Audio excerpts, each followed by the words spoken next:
Hello and good evening. News room live देख रहे हैं आप। मैं हूं आपके साथ कंचन जसवानी। बुलेटिन की शुरुआत करते हैं उत्तर प्रदेश से आ रहे चित्रकूट से इस बड़ी खबर के साथ, जहां चित्रकूट के जेल में फायरिंग हुई है। दो गुटों के बीच में ये फायरिंग हुई है। जानकारी दे दें आपको कि मुख्तार के करीबी समेत दो की हत्या भी हो गई है। मुकीम काला और मेराजुद्दीन की हत्या हुई है। पश्चिमी यूपी का बड़ा बदमाश था मुकीम काला। बाहुबली मुख्तार अंसारी का करीबी था मेराजुद्दीन। एनकाउंटर में गैंगस्टर अंशु दीक्षित भी ढेर हुआ है। पूर्वांचल से कुख्यात था अंशु दीक्षित। शूटआउट के बाद जेल में डीएम और एसपी दोनों ही मौजूद थे। सूचना के मुताबिक आपको यहाँ जानकारी दे दें कि चित्रकूट जिला जेल में गैंगवॉर के दौरान कैदी अंशु दीक्षित ने पिस्टल से अपने सहबंदियों पर सुबह लगभग 10 बजे गोली चलाई थी, जिसमें मुकीम काला और मेराजुद्दीन की मौत हो गई। सूचना पर पुलिस अधीक्षक अंकित और अन्य पुलिस ने जब आत्मसमर्पण के लिए अंशुल दीक्षित को कहा तो उसने पुलिस पर पिस्टल से फायरिंग कर दी, जिसके बाद आत्मरक्षा के लिए पुलिस ने भी फायरिंग की, जिसमें अंशुल की गोली लगने से मौत हो गई है। चित्रकूट जेल में सीएम योगी ने इस पूरे गैंगवॉर को लेकर संज्ञान भी मांगा है। मामले में अफसरों को जांच कर रिपोर्ट प्रस्तुत करने के निर्देश भी दिए हैं। जानकारी दे दें आपको कि पूर्वांचल में कुख्यात था अंशु दीक्षित। शूटआउट के बाद जेल में डीएम और एसपी दोनों पहुंचे थे। पूरी कार्रवाई में अंशु दीक्षित के मारे जाने की खबर सामने आई है। डीएम और एसपी जेल के अंदर मौजूद थे। मुख्तार के करीबी समेत दो की हत्या हुई है। बदमाश मुकीम काला मेराजुद्दीन की हत्या।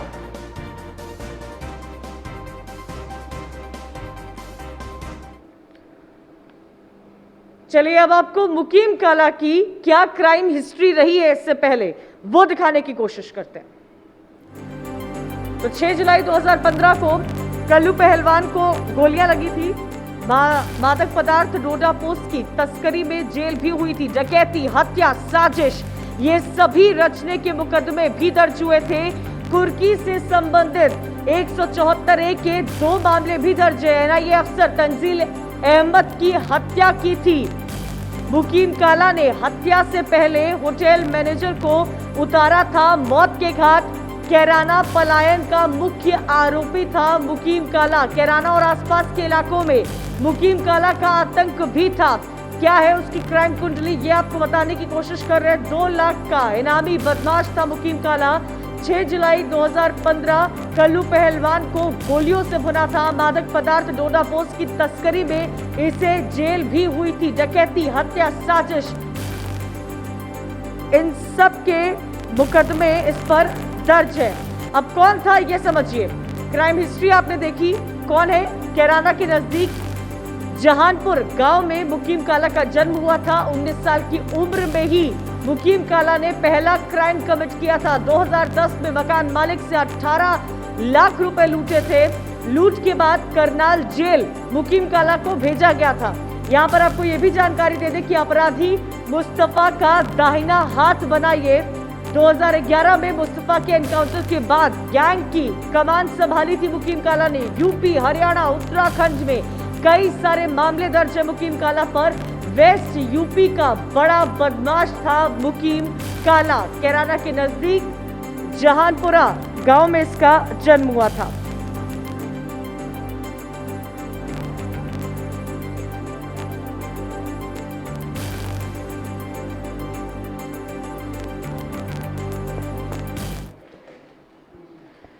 चित्रकूट जेल में जो गैंगवॉर हुआ है उसमें उत्तर प्रदेश के मुख्यमंत्री योगी आदित्यनाथ ने भी संज्ञान लिया है।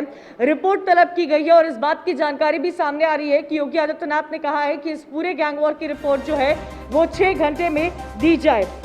3 वरिष्ठ अफसर जांच कर सीएम के सामने रिपोर्ट पेश करेंगे। Commissioner Chitrakoot DK Singh, IG K Satyanarayan और डीआईजी जेल मुख्यालय संजीव त्रिपाठी जांच करेंगे। मामले में चित्रकूट जेल प्रशासन के अफसरों पर कार्रवाई हो सकती है। चित्रकूट जेल के जिम्मेदार अफसरों पर कार्रवाई की गाज भी गिर सकती है। गैंगवॉर में 2 कैदियों की हत्या, 1 कैदी का एनकाउंटर में ढेर होना।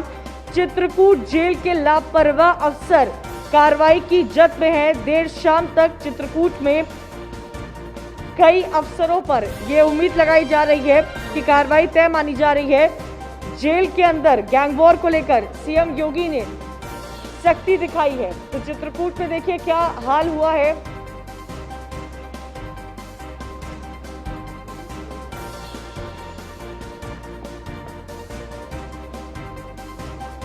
ठीक है, सोहन लाल हमारे साथ, हमारे संवाददाता चित्रकूट से जुड़े हुए हैं, एसके वाजपेयी लखनऊ से जुड़े हुए हैं। सबसे पहले मैं सोहन का रुख करना चाहूंगी। सोहन, क्या जानकारी मिल पा रही है जिस तरह से पूरा मामला सामने आया है? अब तक चित्रकूट के जेल अफसरों पर क्या कार्रवाई की गई है? अभी जो है उनके जेल अफसरों पर जो है कोई अपडेट नहीं आया कि किस तरह से कार्रवाई। फिलहाल जो है सुबह की घटना अभी आपके कोई वाहन पे ले जाए पोस्टमार्टम होगा, पोस्टमार्टम की जांच रिपोर्ट आएगी, वो सौंपी जाएगी। और एक जो है जानकारी और यहाँ पर आ गए हैं, वो लगातार आरोप लगा रहे हैं कि उनकी मिली भगत से जो है आखिर कैसे पिस्टल गया। ये लोग सब अभी यहाँ पे इकट्ठा है। ये 100 वाहन अभी आया हुआ है। ये जेल के अंदर गेट खोला जा रहा है, इसको अंदर ले जाया जाएगा। इसमें बाकायदा तीनों वार्डियों को ले जा करके पीएम हाउस यानी मर्चरी पे पीएम होगा। इसके बाद जो पीएम पे निकलेगा वो रिपोर्ट आईजी और मंडलायुक्त अपनी निगरानी में अभी देखते हैं कि फाइनल के माध्यम से पीएम होता है या कैसे होता है। जी, एसके वाजपेयी भी जुड़े हुए। एसके, चित्रकूट से लेकर लखनऊ तक में हड़कंप मचा हुआ है। मुख्यमंत्री योगी आदित्यनाथ ने रिपोर्ट भी तलब की गई है, लेकिन सबसे बड़ा सवाल यही खड़ा होता है कि जेल में अफसरों पर क्या गाज गिर सकती है?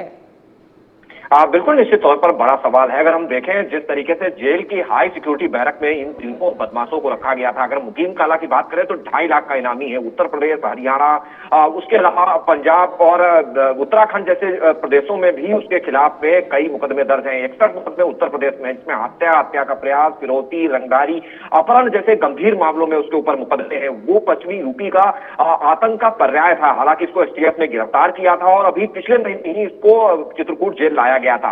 सवाल कई हैं। जहां तक कार्रवाई का सवाल है तो सबसे बड़ी बात यही है कि आखिर जेल की हाई सिक्योरिटी बैरक में होने के बावजूद आखिर अंशु के पास पिस्टल कैसे आया, ये बड़ा सवाल है। कई राउंड फायरिंग हुई और फायरिंग जब हो रही थी उस दौरान जेलर, जेल अधीक्षक, उसके अलावा डीएम, साथ ही साथ में कप्तान चित्रकूट भी मौके पर मौजूद थे। हालांकि जब तक वो कुछ करते तब तक बहुत देर हो चुकी थी और मुकीम काला के साथ मेराज दोनों की हत्या की जा चुकी थी, जैसा कि पुलिस बता रही है। साथ ही साथ में उसके बाद जब पुलिस मौके पर पहुंची है तो अंशु दीक्षित को सरेंडर करने का कोशिश कराई, लेकिन सरेंडर नहीं करने पर पुलिस ने फायरिंग की है, जिसमें अंशु दीक्षित की भी मौत हो गई। तो निश्चित है कि ये बड़ा मामला है कि आखिर अंदर कैसे पहुंची पिस्टल और उसके पास इतनी मैगजीन कहां से आई, ये बड़ा सवाल जरूर है। साथ ही साथ में अगर हम देखें तो सभी बैरकों, खासतौर पर जो हाई सिक्योरिटी बैरक्स हैं, वहां पर सीसीटीवी कैमरे से लैस रखा गया है, जिसकी निगरानी जहां जिला स्तर पर होती है, उसके अलावा लखनऊ में भी निगरानी की व्यवस्था है, जिसमें यह देखा जाता है कौन सा कैदी किससे मिल रहा है, उसके पास क्या चीजें आ रही हैं। अगर वो कोई संदिग्ध गतिविधि करता है तो ऐसी स्थिति में उस पर भी नजर रखी जाती है। तो निश्चित है कि सोहन लाल भी हमारे साथ चित्रकूट से जुड़े हुए हैं। सोहन लाल, एक बार तस्वीरें दिखाइएगा क्योंकि आप वहां मौके पर मौजूद हैं। मैं चाहती हूं कि वो तस्वीरें दर्शकों तक भी पहुंचे हैं। सवाल कई सारे खड़े हो रहे हैं और ये सबसे बड़ा और अहम सवाल ये खड़ा हो रहा है कि इतने हाई सिक्योरिटी बैरक में आखिर पिस्टल पहुंची कैसे अंशु के पास? और अब तक ये कहा जा रहा था कि देर शाम तक चित्रकूट में जो कुछ हुआ है उस पर कई अफसरों पर कार्रवाई हो जाएगी। जी, आपको बता दूं कंचन, जिस तरह से ये मामला सुबह 10 बजे का लगभग जो है 8 घंटे होने को है, अभी डेड बॉडी नहीं गई है। और यहाँ रही बात कैदी की, तो कुछ कैदियों के जैसे मेराज कैदी के परिजन यहाँ पर आ गए हैं। और रही बात हाई सिक्योरिटी की, तो ये बिल्कुल जो है हाईटेक जेल है। मैं आपको दिखा दूं कि यहाँ पर जो कैमरे लगे हुए बिल्कुल डिम्बल युक्त कैमरा दिख रहा है कि यानी तनिक भी कोई परिंदा नहीं पर मार सकता। यानी चारों तरफ से जो है हाई सिक्योरिटी है। लेकिन ये सवाल निश्चित तौर पर बनता है कि आखिर ये पिस्टल अंदर गया कैसे। निश्चित तौर पर कंचन ये बहुत बड़ा सवाल है और इसी को लेकर के अभी भी पूरी तरह से जांच चालू है। लेकिन अभी कुछ सामने निकल करके नहीं आया कि आखिर ये पिस्टल कैसे अंदर पहुंचा और किस तरह से जेल में या डिप्टी जेलर या जेलर या किसी भी जेल के जो कि यहाँ पे तैनात थे उनके खिलाफ किस तरह का अभी तक एक्शन लिया जा रहा है। शुक्रिया सोहन और इसकी जानकारी देने के लिए। तो देखिए, चित्रकूट से लेकर लखनऊ तक पूरे इलाके में हड़कंप मचा हुआ है। सबसे बड़ा सवाल यही खड़ा हो रहा है कि जेल के अंदर आखिर एक आरोपी के पास तमंचा पहुंचा तो कैसे पहुंचा और उन जेल अफसरों पर क्या कार्रवाई की जाएगी। बहरहाल आगे बढ़ते अगली अहम खबर राजधानी दिल्ली से आ रही है, दिल्ली में सीएम केजरीवाल ने बहुत बड़ा ऐलान किया है। जो बच्चे इस कोरोना काल में अनाथ हो गए हैं और जो बुजुर्ग जो अब बेसहारा हैं, उनके लिए सरकार ने ये बड़ा ऐलान किया है। अनाथ बच्चों, बेसहारा बुजुर्गों को दिल्ली सरकार मदद देगी। बच्चों की परवरिश और पढ़ाई का खर्चा दिल्ली सरकार उठाएगी। केजरीवाल ने कहा, मैं कहना चाहता हूं कि बच्चों आप चिंता मत करना, मैं हूं ना, सभी लोग लॉकडाउन का सख्ती से पालन करें। हमें कोरोना को जड़ से खत्म करना है। राजधानी में आपको बता दें 10,000 के नीचे पहुंचा है कोरोना का संक्रमण।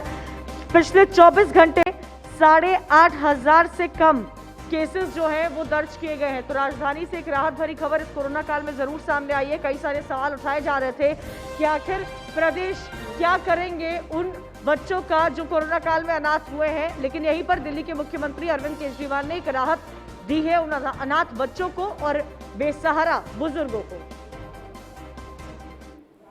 इतने मायूसी के माहौल में आपको एक सुखद खबर देना चाहता हूँ। पिछले 24 घंटों में कोरोना के दिल्ली में 10,000 से कम केस आए हैं।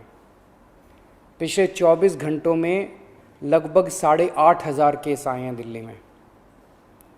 पिछले कई दिनों से दिल्ली में बहुत ज़्यादा केस आ रहे थे। 20 अप्रैल को तो 28,000 से भी ज़्यादा केस आए थे। आज 8,500 केस आए हैं। कई दिनों में पहली बार 10,000 के नीचे केस आए हैं। दिल्ली में संक्रमण दर भी काफ़ी कम हो गई है। पिछले 24 घंटों में संक्रमण दर केवल 12% रह गई है। इतने मायूसी के माहौल में गुलशन हमारे साथ जुड़े हुए दिल्ली से। गुलशन, सीधा आपका रुख करेंगे। एक बहुत अहम खबर यहाँ पर दिल्ली के मुख्यमंत्री अरविंद केजरीवाल ने दी है। कई सारे सवाल उठाए जा रहे थे और सभी प्रदेशों से सवाल उठाए जा रहे थे कि आखिर उन अनाथ बच्चों का क्या, बेसहारा बुजुर्गों का क्या। पिछले 24 घंटे में अगर राजधानी दिल्ली की बात की जाए तो बहुत कम केसेस यहाँ पर बाकी दिनों की कंपेरिजन में दर्ज करने को देखने को मिले हैं। जी कंचन, इस मामले में दिल्ली बहुत लकी साबित हो रही है इन दिनों, क्योंकि दिल्ली में जिस तरह संक्रमण दर कम हो रही है और नए एक्टिव केस कम आ रहे हैं, उससे दिल्ली उस जीत के मुहाने पर पहुंच रही है जिसकी मद्देनजर लॉकडाउन लगाया गया था, तमाम पाबंदियां लगाई गई थी। अब उनके परिणाम आते दिख रहे हैं। जैसे कोई तूफान होता है तो तूफान के समय में आकलन नहीं किया जा सकता किसी भी तरह के नुकसान का। अब जैसे जैसे दिल्ली संभल रही है वैसे वैसे उसके नुकसान का आकलन हो रहा है और शायद यही वजह है कि दिल्ली के मुख्यमंत्री अरविंद केजरीवाल ने अब से 4 घंटे पहले एक प्रेस वार्ता की और उस प्रेस वार्ता में अपनी संवेदनाएं जाहिर की उन परिवारों के प्रति जिन्होंने इस महामारी के दौर में अपनों को खो दिया है और उन बच्चों के प्रति अपनी संवेदनाएं जारी की जो बच्चे इस समय अनाथ हो गए। दिल्ली सरकार ने बड़ा ऐलान करते हुए कहा है कि किसी को भी मायूस होने की जरूरत नहीं है। अरविंद केजरीवाल की सरकार उन लोगों के साथ खड़ी है जो इस वक्त अनाथ या जिन्होंने अपने घर में जो आय का साधन थे, जो कमाने वाले व्यक्ति थे, उनको खो दिया है। उन लोगों के लिए आर्थिक मदद बनकर आएगी और बच्चों के लिए उन्होंने ऐलान किया कि उनकी पढ़ाई का खर्चा दिल्ली सरकार उठाएगी। तो ऐसे संक्रमण के दौर में और महामारी के दौर में इस तरह की जो खबरें आ रही हैं, इससे लोगों ने कहीं ना कहीं सुकून की सांस तो ली है। जी कंचन, शुक्रिया गुलशन जानकारी देने के लिए। तो देखिए, एक बहुत अच्छी खबर इन कोरोना काल में सामने निकल कर आई है कि दिल्ली सरकार ने उन अनाथ बच्चों के बारे में सोचा है, उन बेसहारा बुजुर्गों के बारे में सोचा है जिन्हें इस वक्त सबसे ज्यादा किसी सहारे की जरूरत है। अब खबर उत्तर प्रदेश से आ रही है जहां पर गंगा में शवों को दफनाने का काम लगातार जारी है। आपको बता दें कि गंगा घाटों पर शवों के दफनाने का सिलसिला जारी है। कानपुर उन्नाव के बाद रायबरेली से भी भयावह तस्वीर देखने को मिली है। तस्वीर भी आपको दिखा रहे हैं। देखिए, सरेनी थाना क्षेत्र के गेगासो घाट पर शव की नजर आ रहे हैं। साफ तौर पर गंगा घाट का मंजर देखकर हर कोई इस वक्त दंग रह गया है। इस तस्वीरों को छिपाने में जिला प्रशासन जुटा हुआ है। एडीएम तो बड़ी खबर है, आपको यहाँ पर तस्वीरें भी साथ साथ दिखा रहे हैं। भयावह तस्वीरें हैं किस तरह गंगा घाट के किनारे रेतों में शवों को दफनाने का सिलसिला जारी है। कानपुर, उन्नाव और अब ये रायबरेली की तस्वीर है जिसे देखकर हम सब दंग रह गए हैं।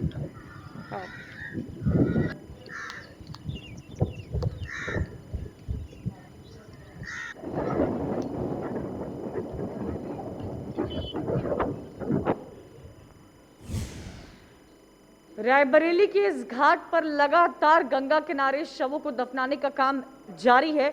इस पर क्या सच है, कितनी हकीकत है, रोहित की रिपोर्ट में देखिए। कोरोना वायरस के संक्रमण के दौरान कई जनपदों से सूचना निकल के आई है कि कहीं पे गंगा नदी में जो है शव तैरते हुए मिले हैं, तो कहीं पर जो है रेतों में शव को दफन किया गया है।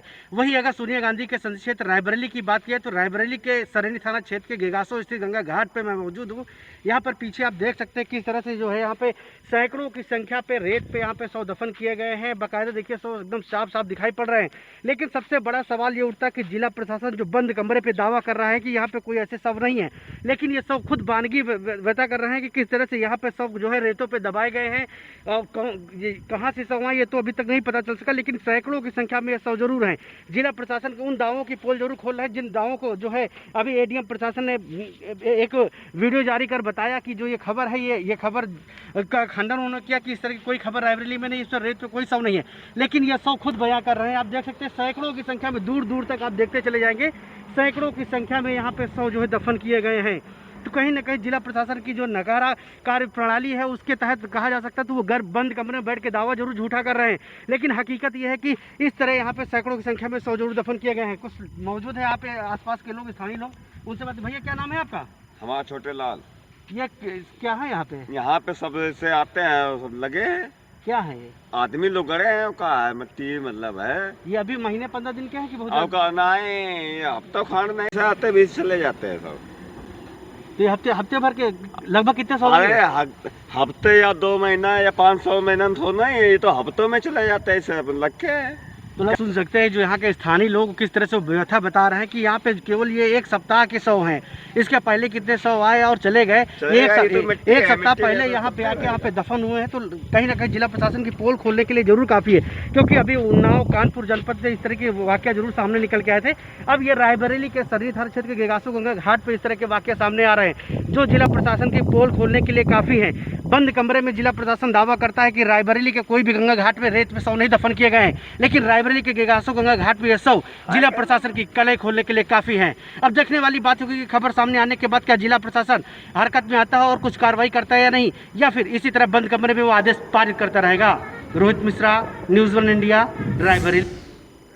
तो चाहे कानपुर हो, उन्नाव हो या रायबरेली क्यों न हो, उत्तर प्रदेश के अलग अलग जिलों से कुछ इसी तरह की तस्वीर हमें देखने को मिल रही है। सिर्फ आरोप प्रत्यारोप की राजनीति हो रही है, लेकिन सबसे बड़ा सवाल यही खड़ा हो रहा है कि आखिर इस महामारी में इस तरह शवों को दफनाना, इस तरह गंगा किनारे जो शव बहती हुई नजर आ रही हैं, उनकी रोकथाम कब होगी। इसी के साथ न्यूज़ रूम लाइव में मेरे साथ इतना ही।